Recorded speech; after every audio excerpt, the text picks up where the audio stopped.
मैं इस वक्त खाड़ी में जो भयंकर हलचल बढ़ी है उसके बारे में आपको बताने जा रहा हूं। ईरान और अमेरिका एक दूसरे को बुरी तरीके से रौंदने पर आमादा हैं।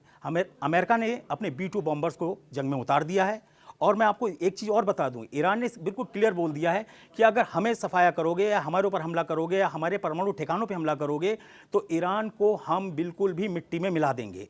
मैं मुर्तजा से पूछूंगा कि ये बताइए कि ये B-2 बॉम्बर्स को ही इतना बड़ा चैलेंज ईरान के लिए क्यों माना जा रहा है? देखिए, अभी तक जो है अमेरिका ने जो हवाई हमले किए हैं वो किए हैं अफगानिस्तान पे, इराक पे, सीरिया पे। ये ऐसे देश रहे हैं जहां पर एयर डिफेंस ना के बराबर रहा है।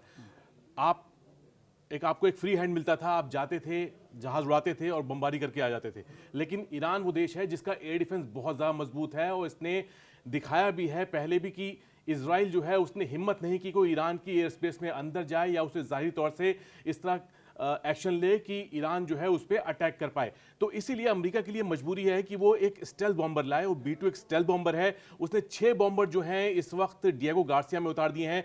डिएगो गार्सिया वो जगह है जो हिंद महासागर में ईरान से करीब 4000 किलोमीटर दूर पे है, यमन से करीब वो 3500 किलोमीटर है और भारत के लोगों के लिए बता दें कि करीब वो दक्षिण भारत से करीब वो 1500 किलोमीटर की दूरी पर है।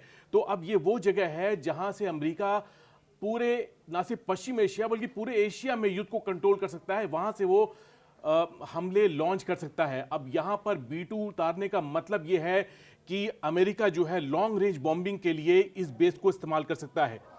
अमेरिका के लिए B-2 इसलिए अहम है क्योंकि B-2 एक स्टेल्थ बॉम्बर है, उसे भरोसा है कि कोई भी एयर डिफेंस इसे ट्रैक नहीं कर पाएगा। वो आराम से पूरी छूट के साथ ईरान या फिर यमन पे हमला कर सकता है और लगातार वो वार्निंग भी दे रहा है कि अगर परमाणु उसके ठिकानों को लेकर, उसके परमाणु कार्यक्रम को लेकर अगर बातचीत फेल होती है तो उसके लिए सभी विकल्प खुले हुए हैं। और इजराइल से तो लगातार दबाव बन रहा है कि अमेरिका जो है वो कोई सख्त एक्शन ले ईरान पर, उसके ठिकानों पर बमबारी करे। लेकिन अमेरिका ने अब ये 6 बॉम्बर है ये उतार कर डिएगो गार्सिया में ये बता दिया है कि उसको इरादा कितना साफ है और वो क्या कर सकता है।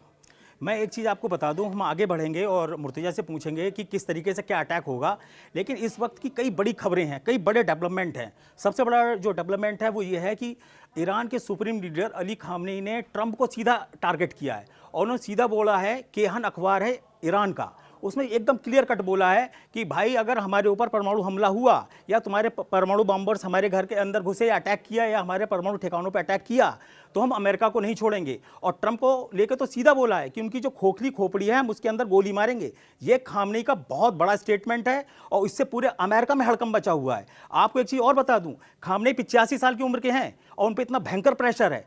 एक तरफ अमेरिका जैसा देश, दूसरी तरफ इजराइल जैसा दुश्मन, जो दोनों मिलकर अगर अटैक कर रहे होंगे तो ईरान की क्या मनोस्थिति होगी आप अंदाजा लगाइए। वहां जो IRGC के चीफ हैं हुसैन सलामी, उन्होंने तो क्लियर कट बोला है कि ऐसा है अगर ईरान पे अटैक किया तो ये आप मान के चलिए कि हम अमेरिका और इजराइल दोनों को नेस्तनाबूद कर देंगे। मैं मुर्तजा आपसे पूछना चाहता हूं कि डिएगो गार्सिया में 6 बॉम्बर्स को लगाने का मकसद क्या है? 20 में से 6 लगा दिया अमेरिका ने, क्या इतनी बड़ी जंग होने जा रही है? देखिए, डिएगो गार्सिया जो है एक बहुत ही स्ट्रेटजिक प्लेस है। ये यहाँ से मैं पहले बताया आपको कि यहाँ से पूरे एशिया में युद्ध को कंट्रोल कर सकता है, जहाँ चाहे ये वहाँ पर हमला कर सकता है। अमेरिका के देखिए कोई ईरान अकेला दुश्मन नहीं है, उसके प्रतिद्वंदी जो हैं वो रूस भी है, चीन भी है। तो लेकिन ईरान के लिए वो समझता है कि 6 बॉम्बर इस मिशन के लिए या ऐसे मिशन के लिए काफ़ी होंगे। ये 6 बॉम्बर जो हैं हमारे सामने पीछे जो इमेज है ये एक सैटेलाइट इमेज है। यहाँ हम 1 2 3 4 5 6 B-2 बॉम्बर देख सकते हैं। लेकिन इन बॉम्बर्स को एक गारंटी के तौर पे भी अमेरिका इस्तेमाल करना चाहता है। उसे मालूम है कि अगर ईरान पे कभी उसने या इजराइल ने हमला किया तो ईरान का पहला टारगेट जो है वो खाड़ी के इलाके में उसके एयरबेस, उसके मिलिट्री बेस होंगे और जहां पर 40,000 से ज़्यादा अमेरिकी सैनिक तैनात हैं। तो अगर ईरान कोई ऐसी गलती करता है अमेरिकी हमले के बाद कि वो इन ऐसे ठिकानों पे हमला कर दे तो अमेरिका के लिए गारंटी क्या है? अमेरिका के लिए गारंटी ये 6 बॉम्बर हैं। अब इन 6 बॉम्बर की जो सैटेलाइट इमेज है वो देखिए, ये इमेज जो है वो वायरल की जा रही है पूरी दुनिया में और अमेरिका चाहता है कि खौफ जो है वो ईरान तक भी पहुंचे। वो चाहता है कि ईरान समझे कि इन बॉम्बर्स को यहाँ पे तैनात करने की जो गंभीरता है वो क्या है। ये बॉम्बर यहाँ से ईरान जो है करीब 4000 किलोमीटर दूर है, वहाँ पे जाके आराम से ये बमबारी कर सकते हैं। अगर ईरान इनको ट्रैक नहीं कर पाया। लेकिन ईरान का दावा है कि उसके पास ऐसे रडार हैं जो ऐसे बॉम्बर्स को ट्रैक कर सकते हैं। लेकिन ये तो भविष्य बताएगा, ये ऐसे हालात अगर पैदा हुए कि ईरान इनको ट्रैक कर पाता है कि नहीं। रवि, आप ये चीज़ बताइए कि इन बॉम्बर्स को लेकर जो अमेरिका का रुख जो रहा है वो यमन पे अभी तक जो उसने बमबारी की है उससे क्या नुकसान पहुंचा है, और क्या ईरान के लिए वहां से कुछ सीखने के लिए है? देखिए, मैं आपको बताऊं, हूथी के लड़ाकों को थोड़ा अनाड़ी समझता है अमेरिका और इजराइल भी। वो सोचते हैं कि लुंगी पहन के अटैक करते हैं, राइफलें AK-47 लेके चलते हैं, उससे कुछ नहीं होने वाला। हूथी ने ऐसा कमाल का वॉर प्लान बनाया है जिससे अमेरिका के अरबों डॉलर के बम्स बर्बाद हो चुके हैं और हूथी के ठिकानों को उस तरीके का नुकसान नहीं हुआ जैसी कि उम्मीद की जा रही थी। आप ये मान के चलिए, पिछले 15-20 दिन से लगातार कारपेट बॉम्बिंग की गई, लेकिन हूथी के टॉप कमांडर्स में से मुश्किल से 1 या 2 ही लोगों को ये मार पाए हैं। और हूथी ने तो इस तरीके का एक वॉर प्लान तैयार किया है कि ईरान के बॉम्बर्स को भी उसने टेस्ट कर लिया। मजे की बात क्या है, हूथी पर अटैक हो रहा है और उसको एक एक उसकी चीज को जो चेक कर रहा है वो ईरान के जनरल्स कर रहे हैं। ईरान को पता है कि यही वॉर स्ट्रेटजी हमको बनानी है। ईरान के संग एक चीज और प्लस पॉइंट है, उसके पास मिसाइलों का ऐसा जखीरा है जिसकी तोड़ अमेरिका और इजराइल के पास नहीं है, और वो उसने करके दिखाया है इजराइल में। आपको एक और बता दें, खबर बड़ी तेजी से आई है अमेरिका से कि 1 मई को ईरान पे बड़ा हमला होगा, और वो जो हमला होगा वो इसी B-2 बम्बर से कहने की बात हो रही है। मैं सीधे मुर्तजा से पूछूंगा कि भाई ऐसा B-2 में कौन सा बॉम्ब लगा रहे हैं, ऐसा क्या मार रहे हैं जो ईरान को लगता है कि अगर ये अटैक हो गया तो उसके लिए बचना नामुमकिन हो जाएगा।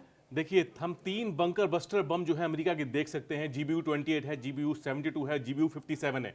अब ये 3 बॉम्ब ऐसे हैं जो अमेरिका के सबसे खतरनाक जो है बंकर बस्टर माने जाते हैं। मतलब कई मीटर गहराई में जाकर ये जमीन में जो बंकर बने होते हैं या कोई सुरंग है वहां ये ब्लास्ट कर सकते हैं। तो ईरान को टारगेट करने के लिए अगर अमेरिका के पास 3 अगर कोई खास बम है तो वो ये 3 बम हैं। अब ऐसे बम जो हैं, इजराइल इससे पहले GBU-72 और GBU-28 उसने ये हमास के खिलाफ और बेरूत में हिजबुल्लाह के खिलाफ ये बम इस्तेमाल किए हैं। लेकिन इसमें एक बम है GBU-57। अब GBU-57 की खास बात यह है कि ये 60 मीटर की गहराई में जाकर ब्लास्ट करता है।